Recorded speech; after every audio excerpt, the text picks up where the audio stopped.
Princess Bubblegum and Rose Quartz are eerily similar characters. For starters, both are pink feminine characters that occupied royal positions but later chose to pursue personal destinies for one reason or another.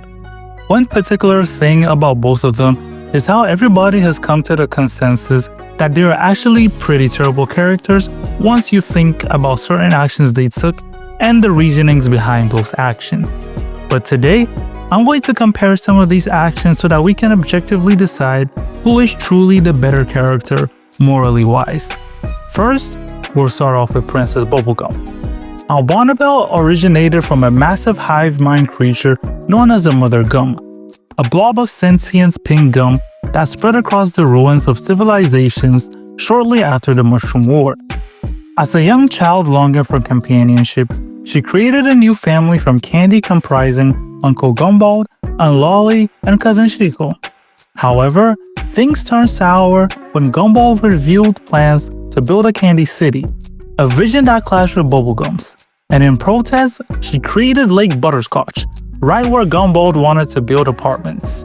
Angry and power-hungry, Gumball plotted to get rid of Bubblegum, so he introduced Dum Dum Juice, and he tricked Lolly and Chico into drinking it, turning them into a piñata and a candy ball respectively.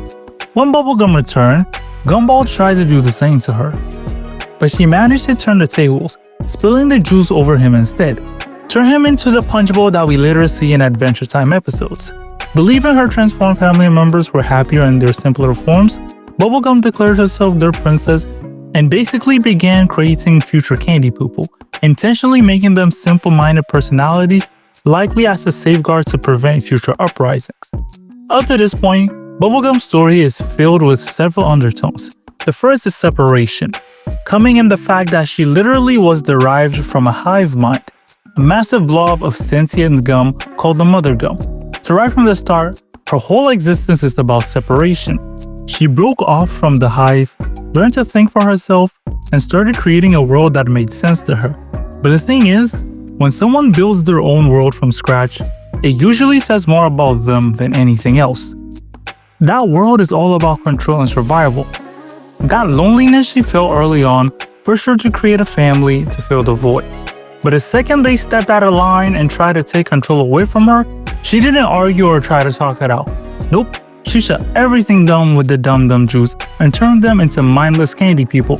And the wildest part, she decided to leave them like that.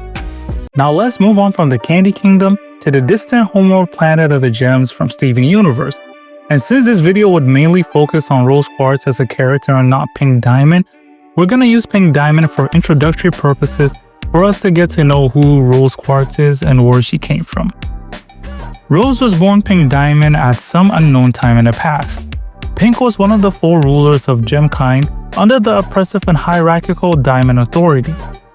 Pink was not initially allowed to govern or lead, and desperate to prove herself, she repeatedly petitioned for her own colony, only to be rejected time and time again by Yellow and Blue Diamond.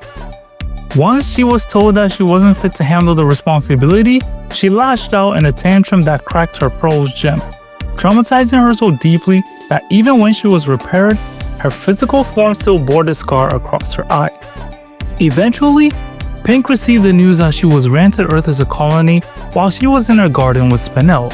But Pink, already embarrassed by Spinel's childish behavior, saw her as a liability, so she told her to stay behind as part of a game that ended with Spinel being abandoned in the garden for 6,000 years, but eventually led to her becoming crazy.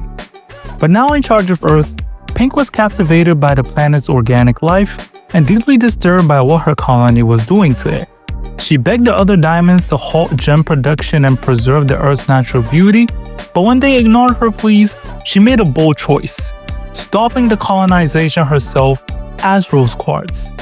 Eventually, she staged her own shattering in a final desperate move to end the war, where she collaborated with Pearl on a carefully orchestrated plan. And from that moment on, Pink Diamond ceased to exist and Rose Quartz became a revolutionary icon. But let's start with her most glaring red flag. That is her immaturity. In her early days, she wasn't emotionally ready for the responsibility she craved. And when she didn't get her way, she didn't push back with reason, but rather she lashed out. Case in point, her destructive tantrum that left Pink Pearl traumatized and permanently scarred. It was reckless cruelty disguised as a meltdown. And then there's her relationship with Spinel, a bright bubbly companion who just wanted to be loved. Pink didn't just leave her behind, she manipulated her with a lie. She turned abandonment into a game, left without explanation, and let Spinel sit alone in a garden for 6,000 years. That's not a noble sacrifice. That's basically emotional negligence, since she never even remembered her after she started doing her activities on Earth. And even when she became Rose Quartz, she couldn't let go of the lies. Her entire rebellion was built on a fabricated identity. She didn't just hide the truth, she created a narrative that allowed her to play the hero while concealing the fact that the war she started was essentially against herself. The shattering of Pink Diamond, a stage event that led to the peak of the war and the destruction of many gems as well. Now that we have a little introduction and background on both of them, let's look at their ruling periods, and we're starting with Princess Bubblegum, as she eventually built her kingdom and created more candy people, calling it the Candy Kingdom. And while she was generally typically kind, well-mannered, and good-hearted, she had a temperamental side that occasionally revealed a more malicious streak when she was crossed. Unlike Finn, her moral code was very flexible, and the series dropped several hints at a darker, more calculating aspect of her personality. As over time, she began to exhibit increasingly authoritarian behavior, monitoring her citizens through widespread surveillance and taking assertive, even ruthless actions, all in the name of security and peace of her people. Tree Trunks at one point in time even refers to her as a fascist, a very sharp critique that could be justified by some of the things that she did. Her deep concern for the survival of the candy people pushed her to make questionable decisions, transforming her into a more pragmatic and sometimes cold ruler. And though her actions often walked the line between protector and tyrant, I do believe that Princess Bubblegum did what she did as she considered it necessary to shield her people from harm, and even if it meant compromising her ideals. Now, going back to Pink Diamond, who is pretty much Rose Quartz at this point. She leads the Crystal Gems in the war against the Diamond Authority, because about 5,000 years before the events of the series, she led the Crystal Gems in a full-scale rebellion against the Homeworld Gems on the battlefield and basically emerged victorious. This was because her deep capacity for empathy drove her to form the rebellion and create the Crystal Gems after spending time on Earth and developing a deep appreciation for its life forms. She rejected the rigid values of Homeworld's system and encouraged others to break free from it as well. Rose was a chilling and comfortable leader. She wasn't just a warrior, but she fought with her people as well, and earned a reputation for her fearsome strength. I mean, if she wasn't strong, then how would people believe that she was the one who shattered Pink Diamond? It just wouldn't make sense. However, when she fell in love with a man named Greg, she reached a point where she decided she didn't want to go to war anymore and chose to have a child. And this decision to have a child was a big one, because it meant that she would cease to exist in her current form. Thus, after years and years and a millennia of leading the Crystal Gems in battle, she takes the second seat and hands the reign over to the remaining gems to give Steven a chance to come into the world and do his own thing. And that's both characters basically summed up. But looking at both of them and comparing their actions and effects of those decisions, it is my opinion that Rose Quartz had a worse impact on her society and her world than Princess Bubblegum ever did. Rose started a war against the strongest entities of gemkind and robbed hundreds of thousands of gems in her personal vendetta against them. She didn't do this out of necessity, but based on what her own personal demands were at a time. In continuing this, she did it through an alter ego, which marked the beginning of her deceit as she continued to lie to everyone around her about everything concerning her for some reasons unknown. Next, these battles and wars were definitely destructive, as I believe that they led to the death and wiping out of so many gems who gave their life to her own personal cause. Then, when the war was at its crescendo, the Diamonds unleashed the corruption beam, which basically corrupted all the remaining gems on Earth. But guess what? At that point in time, Rose already decided to dip and give birth to a son, which further depleted the Crystal Gems in moments where she was needed.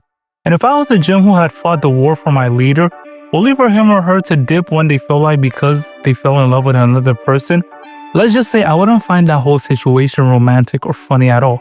I would be fuming, because it makes it look like she was just chasing her own thing, and once those things switched for trying to get Gems a better future to her personal life, she was just ready to switch and leave us all alone.